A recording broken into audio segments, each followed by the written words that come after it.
हाथों से न छूटे तेरा हाथ वो साथी वादा कर ले। हाथों से न छूटे तेरा हाथ वो साथी वादा कर ले। साथ में जी ले साथ में मर ले, हंसते रहेंगे वादा कर ले।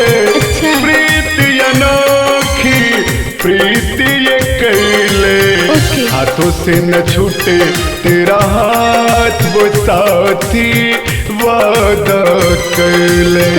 हाथों से न छूटे तेरा हाथ वो साथी वादा कर ले।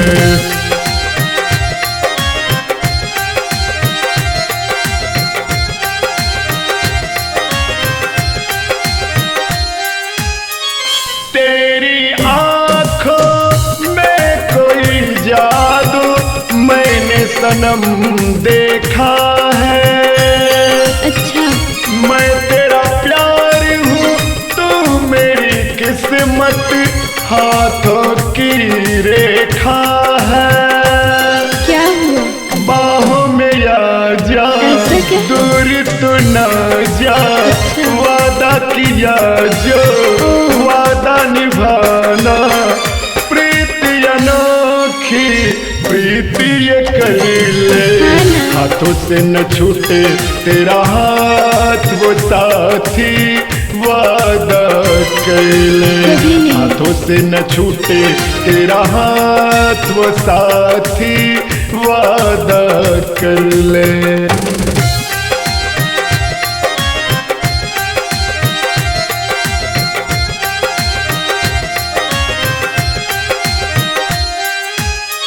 ये हाथों की तेरी मेहंदी मुझसे ही रंग लाएगी।